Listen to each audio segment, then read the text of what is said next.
Sometimes I wish we could go back to a time when things weren't so complicated. Welcome to the complexity of toilet paper, the podcast that dives into the everyday moments where we overthink, hesitate, or just get stuck. I'm overthinking. I'm overthinking. Let's hear it for the toilet paper! Through honest conversations, unexpected insights, and a whole lot of humor, your hosts Phyllis Martin, Mark Pollock, and Al Emmerich are here to help you roll with it and make your life a little less complicated. One conversation at a time. That's right, dude. The beauty of this is its simplicity. Speaking of which, it's time to enter the stall. Put the lid down, or not, depending. Get comfortable, and roll with it. Oh, worry not, dear friend. It's really quite simple. This is the complexity of toilet paper. Yodelidely. You know, there's going to be a small sliver of our fans, listeners, whatever we want to call them, and Stallmates. I was going to say that. We've used it before. That is it. You are no longer. Hey, for those of you, for you, Bob, Jane, Tom, Dick, Harry, Alice, Louise, Sven. I think we have somebody listening in other parts of the world now. Yeah, 10 countries. 10 countries. And who knows, by the time that this is airing, that might have doubled. Anyway, there's going to be a small percentage that just the only reason they listen to this show is just to hear some stupid thing that we open the show with. Do you see how I said we? And I brought you in like you had something to do with that? Because we said you should yodel on the way You in. did. You totally did. Yeah, that's what it If was. you're listening for the very first time, we don't rehearse this show because this is the complexity of toilet paper. To rehearse it would make it more complex. Also, whoever opens the show, and it's been me for the good portion of it, we don't ever know what we're going to say, including me. And that way you are definitely experiencing an unedited, improvised, raw first brain thought. So there you go. And that's what it's like to be inside of Al's head. Thank God you're not inside the stall with me. This is the complexity of toilet paper. And if you happen to be our new stallmate or a longtime stallmate at this point, you know that this is a journey to find simplicity amid the chaos, one conversation at a time. All three of us are enamored with the idea that we know we stand in our own way. We know that life just doesn't need to be as hard as it seems to be. And I guess a number of weeks ago, we really began exploring what's the science behind this. And I shouldn't even say exploring. I guess we were talking about it. But at the same time, Mark, you were going on this wonderful vacation. And you came back. We've not really talked about the vacation, the three of us, but you wrote this incredibly beautiful piece about Lombard Street and the relationship between your experience there and what we're doing. And so for our stallmates, we were like, hey, let's just the three of us unpack this. And really Mark's the star of the show because it's your trip and your journey. But I think what you wrote so beautifully articulates what we're trying to accomplish here with the complexity of toilet paper. So does that introduce the theme well enough? Man, that's a lot of pressure. But yeah, sure. I know. I think that's great. And it's funny. So you say the word vacation, but now since starting this podcast, everywhere I go, I look through a different lens of finding stories or seeing instances of complexity. And so I've just started looking at things differently since we've started this journey. And so I was in San Francisco. The background of the story is I was going to San Francisco and some wine country, Napa and Sonoma. And as part of that vacation, for anybody who's been there, there's a tremendous number of hills and obstacles to just even get around town, right? And I'm a Floridian, right? It's flat here right? It's less than flat. And so, people are walking up these hills with ease and I'm struggling, but there was a few key places that people said, well, you should go. It's just absolutely San Francisco. And one of those is the famous crooked street of Lombard. And it was just fascinating to me to see a place that over 2 million people a year visit. And there's all of these cars lined up to go around this zigzag road and people trying to walk up the zigzag road around these cars. And it's chaos, right? And then what you realize is on either side of the zigzag road are these stairs. And so there's this complex way, right? These switchbacks, there's 8 of them that go all the way up to the top of Russian Hill. Or you can take this kind of straight route. And I did a combination of both. And at the top of this beautiful athletic journey, which I thought many times all of my life choices have brought me here to climb this thing. You'd think it was Everest, right? It's just a hill. And you look out, oh man, it really felt like I was climbing a mountain. And you get to this beautiful top part where you're overlooking the bay and you're looking over the entire city and there's all these people at the top and taking pictures and lines of cars. And you realize there's levels of simplicity and complexity all mixed into one engineering feat. And that was the impetus to me writing that article. So that's kind of the background. You been to Lombard Street, Phyllis? If I have, it has been years, like over 30 years, and it's not jumping out at me as a place I've been. I've been there twice, and once I saw it and I didn't drive it. The next time I drove it and I walked it. And Mark, I think you did it actually great justice, but you probably undersold it. To drive it is brutal. Oh, yeah. It is. I want you to imagine the worst switchbacks in a mountain where you're going back and forth, but you're doing it in a car. And like you cannot go, there's no going fast. You have to crawl. And you're also on this incline at this tipping point where you feel like you might even slide down, right? Well, not only that, you're also dodging people. So there's tourists like myself walking up the hill, which you're not supposed to, but you walk it, and then you have people driving it, and then there's the switchback. So yeah, it's intense. I mean, it's definitely one of those where you're grabbing onto the steering wheel as hard as you can and going super slow, and people stopping and taking pictures, and it's a thing. So when did well, first of all, what was the first aha that you said, all right, I'm doing this show and I'm doing this podcast and we're talking about complexity and we're talking about how we make things harder than they need to be. Mm-hmm. Were you on the hill? Were you seeing it? When did it occur? I was about halfway up, and I was kind of looking over at these homes that are built along the side of it, right? And they're gorgeous homes. And my first question was, why? Like, why'd you go to all this work? Why did it have to be at such an angle? Why couldn't you have done something differently to make it more simple? And that was kind of the first thought that came to my head. I didn't have any of the research. When I came back and I was like, this has really got me thinking, what's the purpose of this thing? And there was a whole engineering artistic view that they had to take in order to make this happen. And, I won't bore you with all the facts and details, but basically it's a 27% incline that cars, if they didn't do this, would just tumble down the hill. And so, yeah, that was the start of it. And then when I got to the top and I looked out, that's really where the thought was, man, there's two ways to get to the top. There's the simple way. It's not easy, right? It's still hard. You still have to climb all of those stairs. It's still difficult, but it's straight. It's a straight path.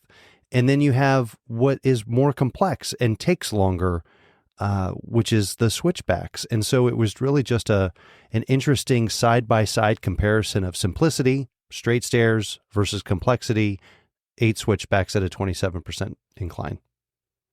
So historically, just as a reference point, and I didn't even realize this till I just looked this up, but it was the residents who lived there, okay, that were really struggling. And so the property owners actually proposed and implemented a series of switchbacks, which created that design, right? They were the ones that were living in the complexity, the danger in this particular case, all right?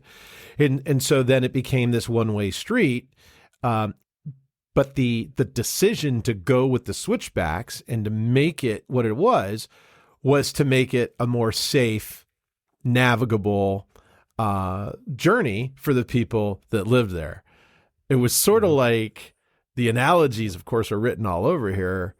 Like they basically said, hey, how do we solve this problem that's affecting our day-to-day lives? And they never could have imagined that they probably created more problems than they ever knew because of what it built, what it did. Yeah, but the view's incredible. So they probably thought, I want to live here. This is the most incredible view. I will do whatever it takes to see this every day. And yeah, so it's a fascinating, and now it's a tourist attraction, right? 2 million people a year go visit just this part of the city. 2 million. That's a crazy number of people. It's incredible. So you had this aha moment, and then you were prompted to write these analogies. Now, obviously, if you want to read the blog, the link is in the show notes, right, Mark? It is, and on my LinkedIn. Okay, Mark Pollock. What's your LinkedIn? I think it's just Mark Pollock. Okay. I'll put it in the show notes. Right. Anyway, all right. So tell us about this blog. Tell us about the themes and the aha moments you had, because this show is about the journey to find simplicity, but it's also, you don't get there without actually unpacking what's complicated. And you had so many analogies in your blog. Why don't you touch on some of those? Yeah, I appreciate it. So I think we all, I'm going to say we all, and I don't necessarily mean we all, but that's I don't know how else to propose this, but I think when we look to solve problems, a lot of times we'll look at the more complex way of doing it. And so as I looked out over the bay and thought, man, this is an incredible view. Again, it comes back to the why. Why did they choose to do this? I didn't have those answers yet. Why did they make this so complex? And then I started thinking for myself, when I look for solutions, do I immediately go for the complex version of what the answer should be, or should I be looking for stairs? Is there a straight path that I can take that's no less difficult, but just a straighter, potentially faster way for me to get there? And, then I really thought about busyness versus productivity and, are the switchbacks in my life just keeping me busy versus finding the stairs that are going to accomplish the exact same goal? And can complexity be a sophisticated version of procrastination? And so those were the reoccurring themes as I was climbing all of those stairs and trying to catch my breath and try to take it all in at the same time. And so the article, the blog that I wrote really kind of highlights those pieces and made me think about the show, when even we're talking about the podcast or the guests we need on the show or the types of topics that we want to cover. Are we making it more complex? Is there a stairwell right next to this thing that will get us the same view, the same answers? But we overcomplexify because we feel like it's going to provide a better answer for us. Mark, when I was reading your piece, and like one of the core things or core themes about the difference between necessary complexity and manufactured complexity, And I really started thinking about complexity, responses to a problem, set of problems, the way that we approach that, to perhaps be a series of learned behaviors over the course of a lifetime, so that you do what you do inherently. It's a learned response. It's you don't even think about it. It's just really how you respond to the said issues at hand. And if I might share, or I can wait and share later, I'm going to share now, since I already started sharing. Share right? now. Do it. Should I share now? Share now. I believe I Go will share for it. now. Thank you so Share. much. Oh, you're very welcome. I've had a thing happen in the past couple of weeks that really just rocked me to the core. And my natural response to that was to start looking for answers, pushing big boulders uphill, making sure I unearthed every single possible explanation, essentially until I was exhausted, doing everything that I thought I could do to control the situation. And at the end of almost a 2-week period of me just looking at my husband in tears, just tears streaming down my face, like it hit me, that is learned behavior. And that is learned behavior for me in an attempt to control something that actually was not in my control. And so my learned behavior is to overcomplicate what the solution actually could be. Nothing wrong, to your point, to wanting more information, investigating more information, doing all the things that you can do. But what that's propelled by becomes a very different thing. And if it's propelled by the need to control, then everything gets overcomplicated. Every single thing gets overcomplicated. And it has just been a huge learning for me over the past 2 weeks, to the point where I was like, oh, I can't live my life like this. Like, how can I live my life like this? I had no idea that type of control, like I was that, no idea that I don't feel like I'm that controlling, or that I need to be in that much control, but surprise, I do. So it's really been a big learning for me. And there's something in your piece that you wrote that's just really caused me to think about that and other aspects of my natural innate response. Not all of them are bad, by the way, because some things are complex and you have to go through complexity. The question is there another path to take? Or are there parallel paths to take? And so your piece really opened that up for me.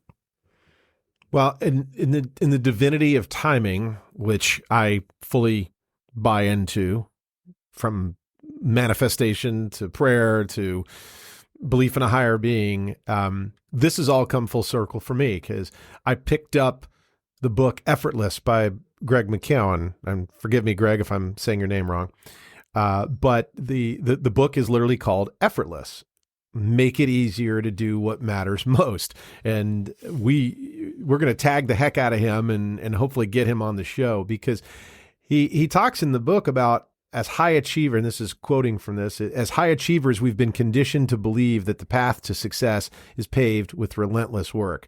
That if we want to overachieve, we have to overexert, overthink, and overdo. That if we aren't perpetually exhausted, we're not doing enough. And I know I have a fear sometimes of when we think about these, we talk about these topics, we say, oh, but we talked about that in a previous episode and whatever. But there are those reoccurring themes. And we're literally in the infancy of this podcast, unpacking our own challenges, which is part of why we wanted to do this show, is to talk about our lived experiences like you just did, Phyllis. But also it's the realization that we're not alone. And I think that's part of the complexity, right?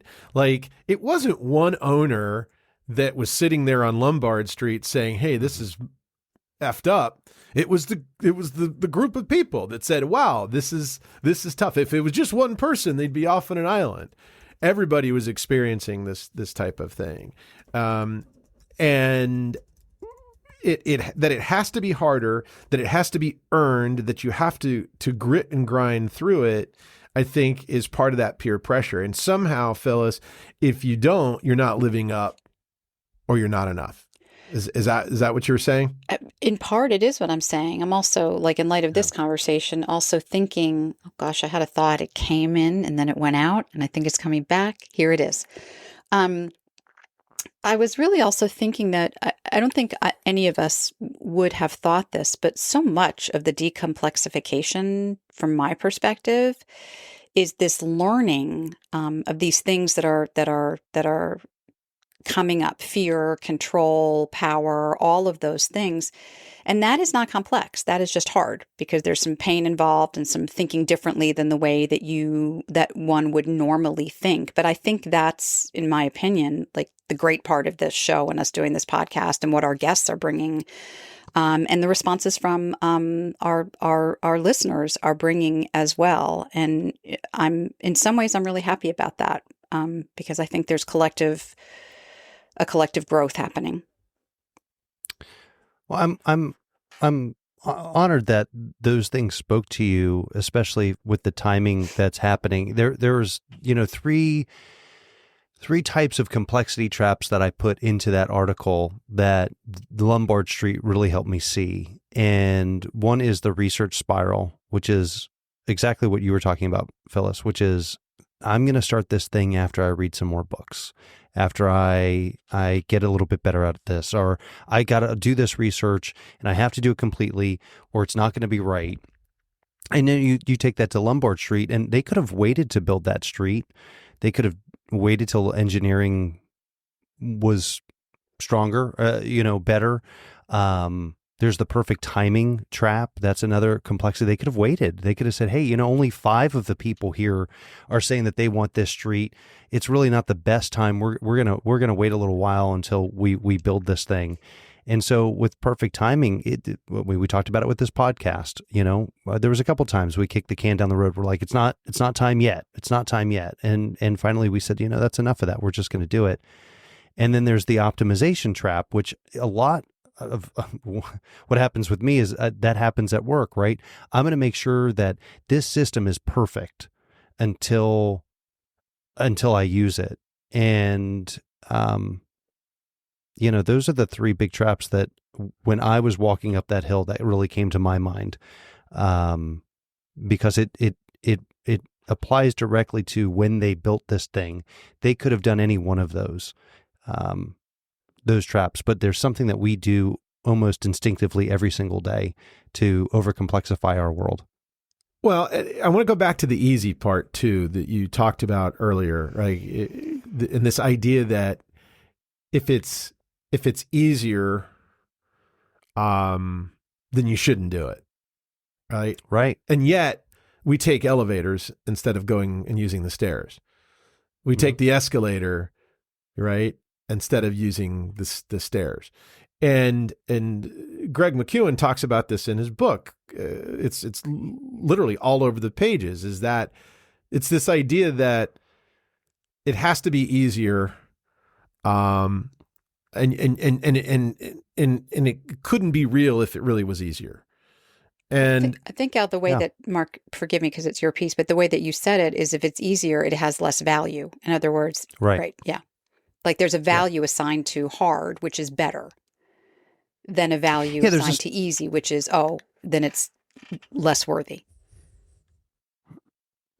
Yeah, and that comes back to kind of that manufactured complexity. If it's not complex, I need to make it more complex so people see more value in that. If I can solve a problem quickly, then there was no value in me solving that problem, or the problem was too easy. Einstein had a story, I'm going to butcher this, but I think there was a story where he said if there was a problem presented to him and he only had an hour to figure it out, he would spend 55 minutes better understanding the problem and 5 minutes to solve it. So the complexity isn't necessarily in the answer, right? So yeah, I think it's that manufactured complexity that we put into our worlds today. We could take the stairs. Again, I want to go back to the stairs weren't easy. They were hard. They were steep. I was out of breath, and I'm in pretty good shape. And I was tired at the end of that thing. And but it was the straighter path. It was the less complex path, but it's still difficult. Yeah, it is darn fun to drive the car down that road, though, I will say. I bet. I just walked it. I didn't have a car. So in your piece, you kind of set apart this 7-day experiment. Yeah. I love this first one you talked about. And so, well, first of all, walk us through the experiment, the 7 days, and then how did you come up with this? I just it kind of came, just, you know how things just kind of come to you and you just kind of write them on a page and they just show up? Yeah. That's how that happened. Sort of like this show. Sort of like the show, unscripted. Yeah. I just kind of sat down and I started writing and then I started researching and then just words came off my pen on a piece of paper and then I typed them up. Okay. So hold on a second. Yeah. Phyllis, are you hearing that he literally just kind of did what we ultimately want to be getting to, which is to make it easier? Yeah, he just did it. Plainly said. Simply said, he just did it. Did you at all, like when you were starting to think about this, pause or did you just go? I just went. So what was different? I've just had a flow. As I was walking, I was thinking, and when I put pen to paper, it just flowed out of me. Like the whole thing just showed up. Mark, I think what our guests Yes. really, our listeners really want to know is, can you walk, think, and chew gum at the same time? Apparently. Apparently, yeah, I can. And scowl. I probably had a scowl on my face the whole time because I was thinking, and I have a thinking scowl. Furrowed brow. And people aren't thinking I'm having a good time. And I'm like, I'm having a great time. What are you talking about? It's just a scowl. So Mark, you wrote this 7-day experiment. Walk us through this thing, because this I thought was as cool as can be, and it churned up some good thoughts and ideas, recommendations. Well, how about this? Well, I mean, I can walk through it real quick, but I want to hear what your thoughts and recommendations are on it. It's a 7-day challenge, and it's really to audit your Lombard Street, so your complexity versus the staircases that you could take. So, in the first 1 or 2 days, write down the projects that you're working on, the decisions that you need to make, or goals, and probably some of them, like mine, you have been working on for 30, 60, 90 days, maybe since January. Be brutally honest with yourself and write all of those projects down. And then, so Lombard Street, when I was doing some research, has a 27% incline or grade. And then, so for all the things that you wrote down, what are the specific constraints that you have, and what requires a certain level of complexity for each of those? So not everything in the world is simple. There is going to be some level of complexity. What is that level? And grade it, and maybe put a number next to it. But if you can't identify a clear, like, physical, legal, skill-based constraint, it's probably just a staircase disguised as complexity, right? So it's your manufactured complexity that we've been talking about. There's no reason for it to be complex. You might just be making it up. And then design your staircase. So just pick one thing, because you can't pick all things. So just start with one. Pick one of the items that has the highest priority or the most meaning to you, or the one that you feel like you can accomplish, because I believe in celebrating wins. So if you feel like you can win with one, then do it. Take that thing and design the straightest staircase you can. How can you go from whatever that project is, that goal? What is the most direct path to completion so you can overlook the bay like I did when you get to the top? How can you make that as simple and as straight as possible? And design it for that one project, and then execute it, right? That's the biggest thing, is execution. So now you've done all the work. You've listed all your projects. You've asked yourself, is this manufactured or is this real complexity? You've picked one thing. You've designed your staircase. Now go climb it, and set some goals around how quickly you want to climb that staircase. There's no perfect timing. You don't need to do any more research. You've probably researched the crap out of it already. Don't do any more. There's no more optimization. If you're launching a new product, launch it imperfectly. If it's man, next week would be better. Would it really? Go ahead and launch it. If that's kind of the concept, and just walk those stairs. Phyllis, this harkens back to the conversation with your awesome, beautiful guest you brought on, Quinetha Frazier, who talked about in the startup how many startups and entrepreneurs don't launch because they do exactly what Mark said. Yeah, totally. And it's Mark, this is your day, because you also said with Quinetha, like that applies to like if you're running a business or building something or running a nonprofit, whatever the case may be. And while we've been talking, I was really thinking about a time, in my career, I don't know, just pretend 15 years ago. And I worked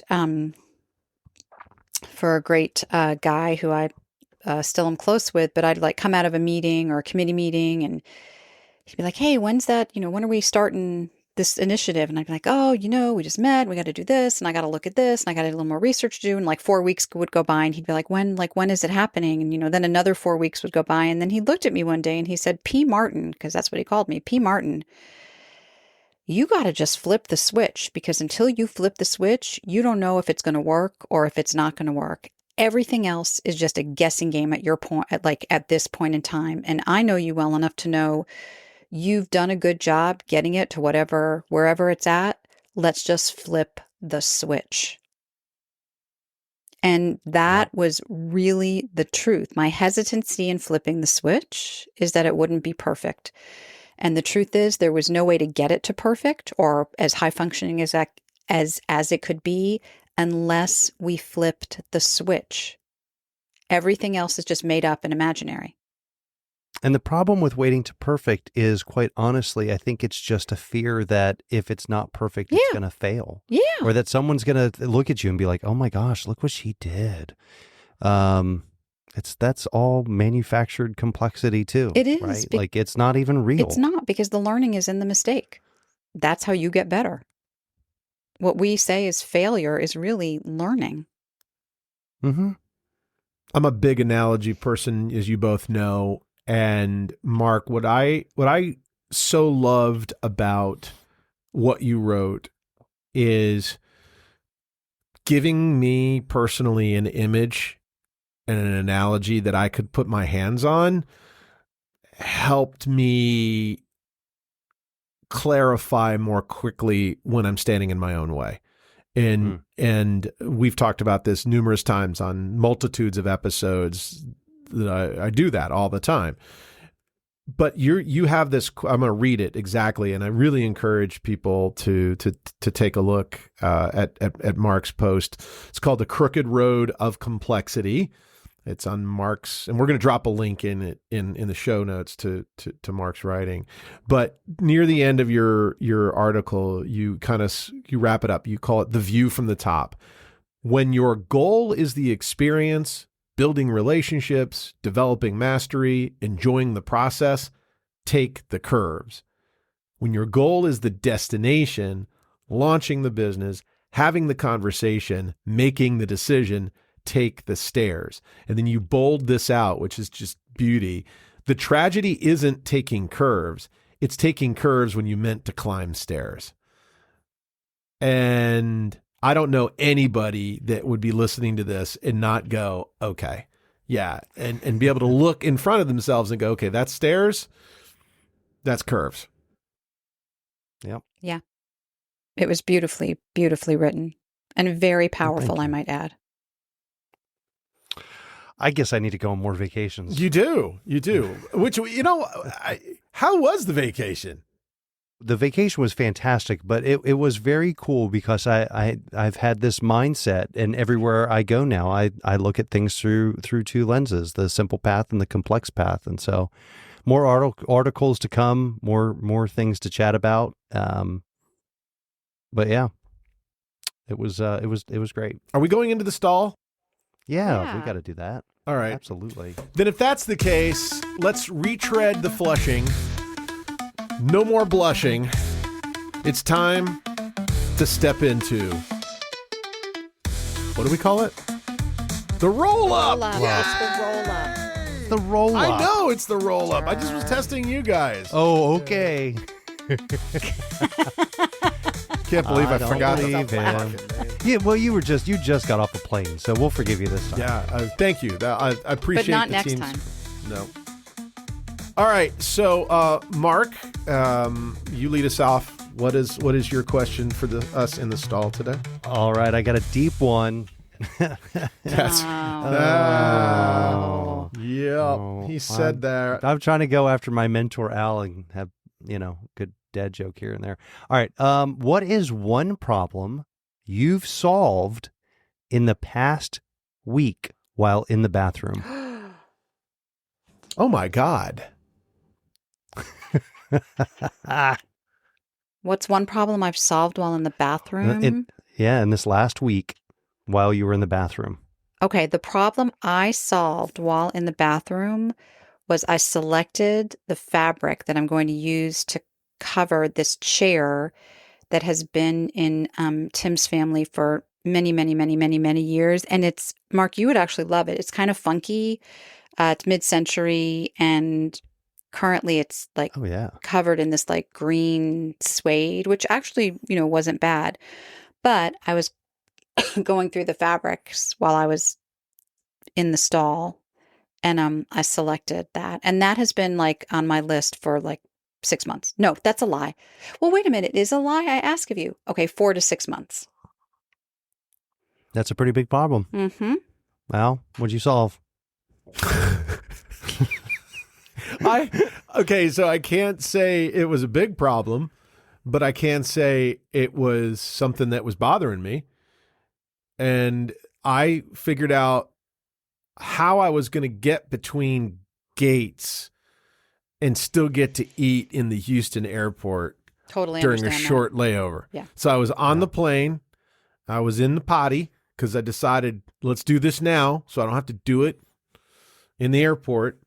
And during my layover, which was slightly shortened because of a delay, shocker, I literally looked on my phone, looked at the gates, found the restaurant, chose where I was going to go. And as soon as we pulled up in that airport and I was out, I got my food. that. It's a good one. All right, I got one for you guys. All right, let's hear it. What's the longest TV show or longest video or that you've ever watched while on the John in the bathroom? I don't think I've ever watched one in the bathroom. I watched almost a half an entire episode of Mad Men. On your phone? On my phone. I was in the bathroom. I was done with my business, but I literally was there and I realized I was so engrossed in the episode that I realized, and here's the funny part. The episode was it's a bathroom scene. That's hysterical. And I realized mid-show, oh my God, I got to get off the toilet. And that besides the fact that my legs were severely numb. Okay, well, I haven't watched a show. I have spent an inordinate amount of time. This is when people used to send you catalogs, going through clothing catalogs.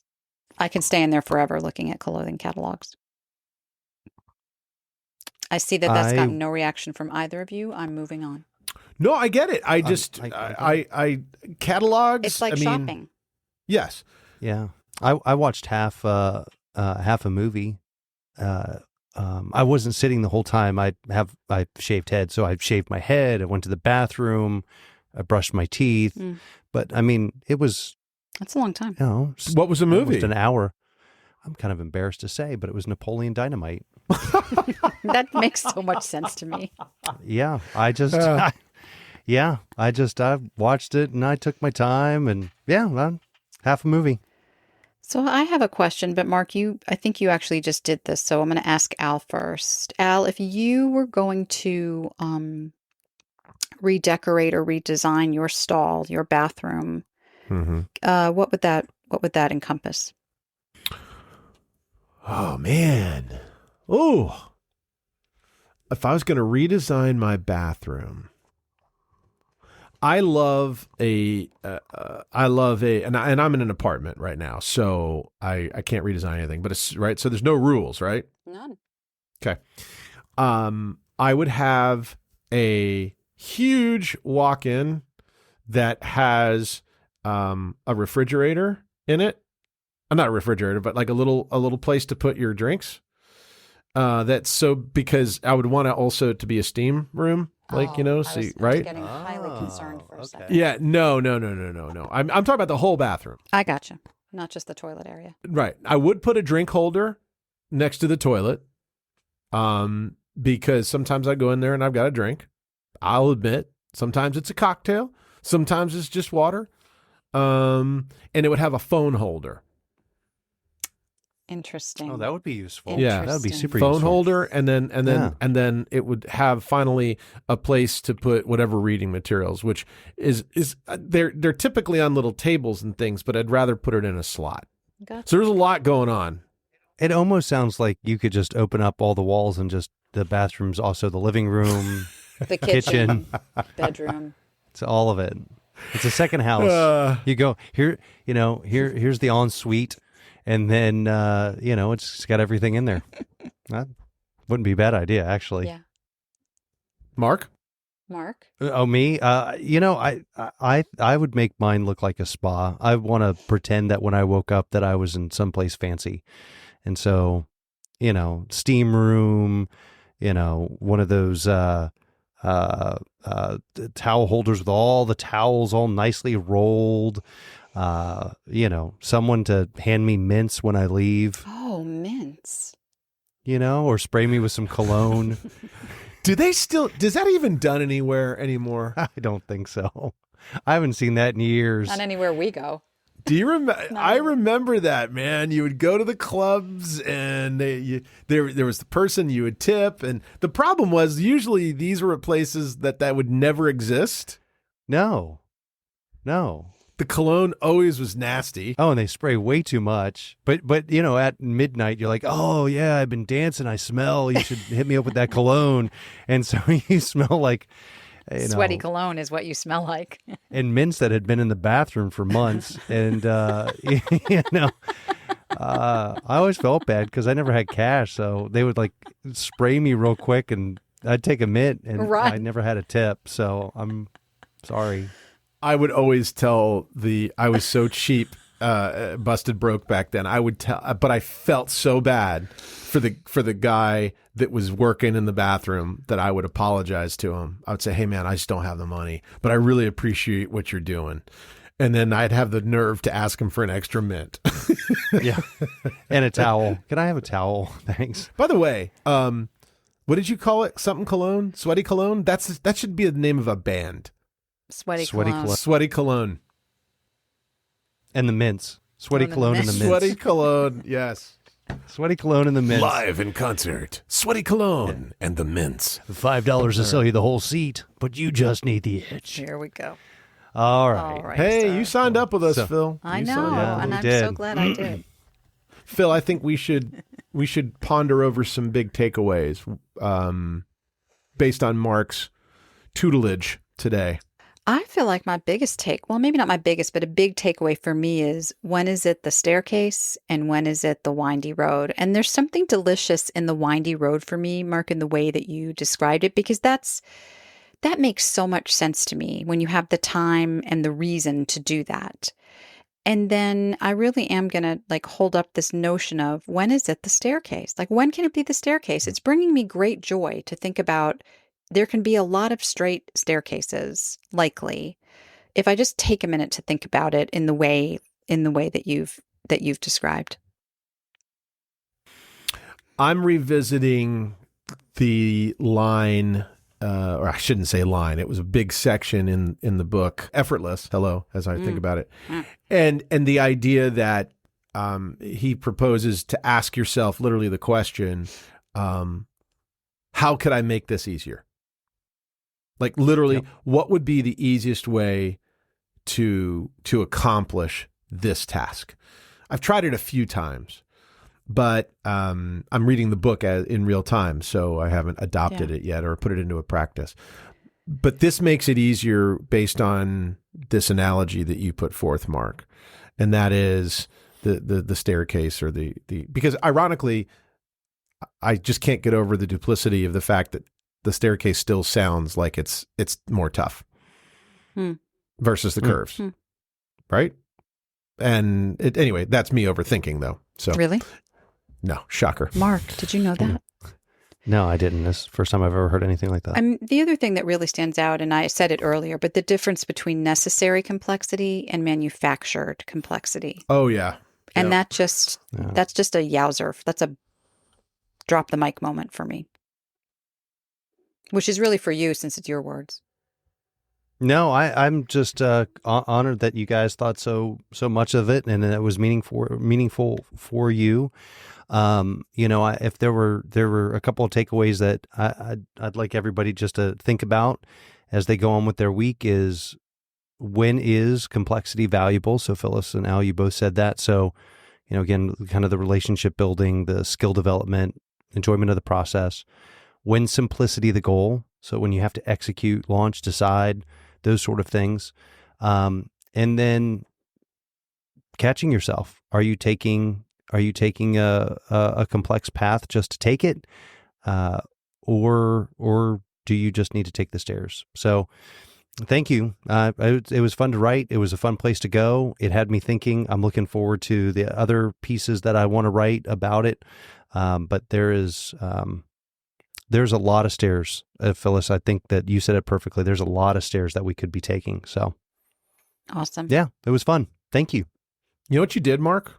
The greatest gift that you gave us is awareness, because that's the first step. That Phyllis, that you and I both pause to go, all right, is it this or that?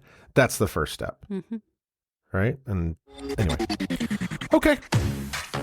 And with that, we shall roll on out of here. We hope you enjoyed this wonderful episode. It's a great experience for us just to be together.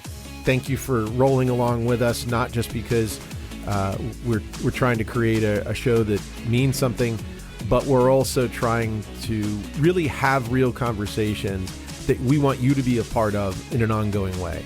And so don't forget to visit our Facebook page, The Complexity of Toilet Paper. Jump in on some of the conversations, the discussions.